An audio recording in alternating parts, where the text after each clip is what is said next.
Bonjour mesdames et messieurs, bienvenue sur Tendance TV pour ce premier numéro de l'émission en 25 minutes. Aujourd'hui, nous recevons M. Jean de Dieu Ndila, secrétaire permanent du partenariat Congo-CAFI. Monsieur Jean de Dieu, bonjour. Bonjour, monsieur le journaliste. Qu'est-ce que le CAFI et en tant que représentant d'organisme, quelles sont vos missions? Je suis coordinateur du partenariat entre la République du Congo et CAFI. Maintenant, CAFI, c'est un acronyme qui vient de l'anglais, mais c'est l'initiative pour la forêt d'Afrique centrale, en français. C'est la CAFI. Et c'est donc un fonds fiduciaire et une coalition multipartite. Donc, il y a 10 pays donateurs qui comprennent entre autres l'Union européenne, la Norvège, la France, l'Allemagne, le Royaume-Uni, la Belgique, les Pays-Bas, la Corée du Sud, la Suède et les États-Unis qui sont pour l'instant observateurs. Alors, le but de cette coalition des bailleurs de fonds, c'est de lutter contre le changement climatique, protéger les forêts, réduire la pauvreté et contribuer au développement durable des pays qui les appuient. Le CAFI appuie actuellement 6 pays d'Afrique centrale, la RDC, le Gabon, le Congo, la République centrafricaine, le Cameroun et la Guinée équatoriale.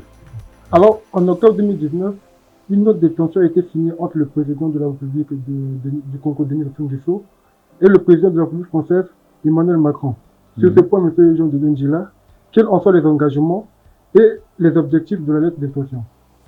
Ok, en termes d'engagement, le Congo s'est engagé à procéder à un aménagement du territoire à travers un processus de planification spatiale multisectoriel et inclusif du territoire.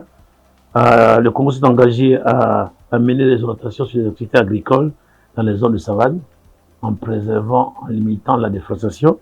Tu vois. Et le Congo s'est engagé aussi à l'identification et à l'engagement de ne pas convertir ces forêts à stock de carbone élevé, qu'on appelle le HCS, et à haute valeur de carbone, qu'on appelle HCB. Et enfin, le Congo s'est engagé à ne pas drainer ni assécher les zones de tourbières. Donc le but ici, c'est de privilégier l'agriculture en zone de savane et limiter en accordant un plafond annuel de flotation de 20 000 hectares par an dans les zones de forêt.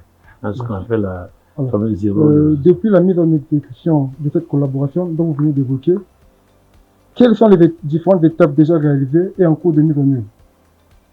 Bon, les différentes étapes, on a commencé d'abord par la mise en place d'un cadre juridique. Donc il fallait, entre partenaires congolais et autres, donc après avoir signé notre intention, on a mis en place un cadre programmatique qui est tiré de la stratégie nationale d'investissement RED+. Donc on a choisi des programmes que CAFI devrait appuyer. On a mis en place ce cadre programmatique. Ensuite, CAFI a lancé des appels à manifestation des terrains pour sélectionner les organes qui devraient bénéficier des fonds CAFI et qui devraient donc appuyer les institutions nationales pour la mise en œuvre de ces différents projets.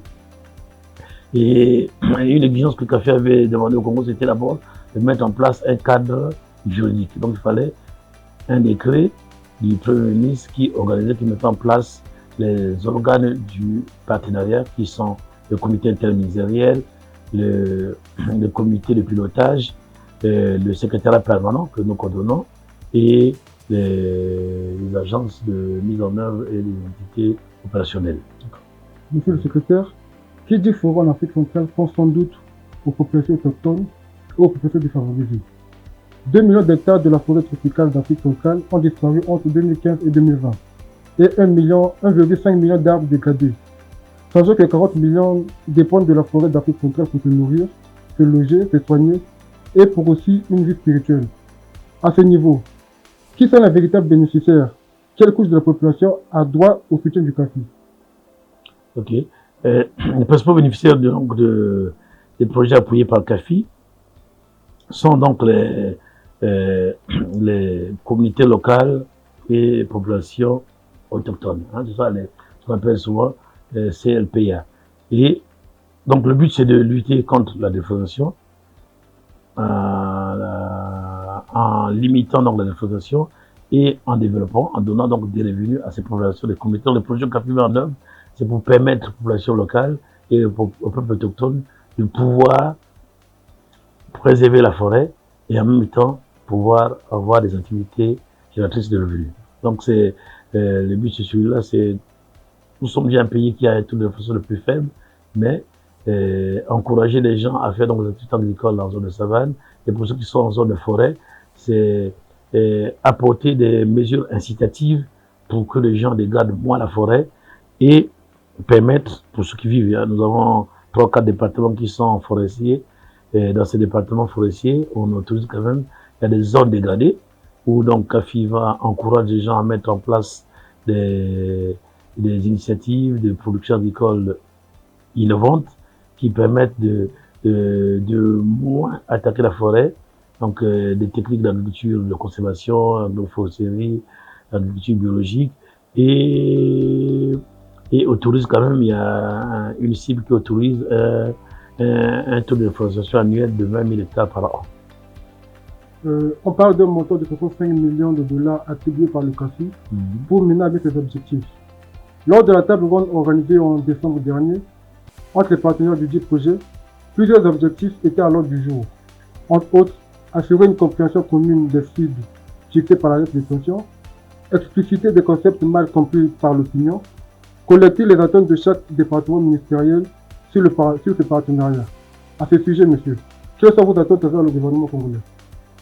Pour les attentes, je vois là que comme le partenariat a été signé à un niveau très élevé par le président de la République, le Congo et CAFI, donc le fait que ce soit le président de la République qui a signé cette lettre d'intention, ça implique donc tout le gouvernement congolais. Donc c'est l'appropriation des engagements que le Congo a pris. C'est-à-dire que le gouvernement congolais devrait s'approprier dans toutes les politiques que nous menons, dans chaque secteur.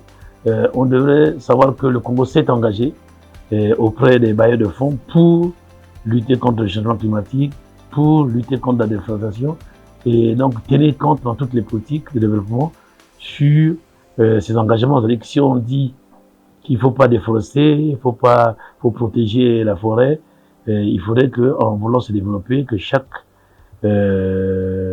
secteur puisse dire, bon, nous sommes engagés à ça, et il faut donc limiter la déforestation, utiliser des techniques moins dégradantes pour la forêt.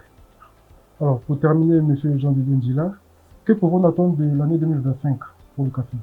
Bon, 2025, le CAFI était donc la première lettre d'intention qu'on a signée, l'année de 2019 à 2025, donc c'est la dernière année de la mise en œuvre des projets. Mais comme nous avons connu beaucoup de retard pour le démarrage des projets liés à des procédures lourdes d'adoption des documents des projets, et de la part des nations congolaises, de la part des bailleurs de fonds, beaucoup de projets ont commencé tard. Donc là, c'est en 2025, ce que nous espérons, c'est la phase de croissance de la mise en œuvre de tous les projets. Parce qu'il y a encore un projet qui reste à mettre en place sur les relations environnementales. Donc que tous les projets soient mis en place et que ces projets se déroulent normalement pour qu'on espère continuer à collaborer avec CAFI.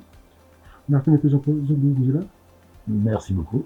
Alors, mesdames et messieurs, pour ce premier numéro, nous avons reçu M. Jean-Didier Ndjila, secrétaire permanent de la coordination entre le Congo et le CAFI. Rendez-vous très prochainement pour un prochain numéro.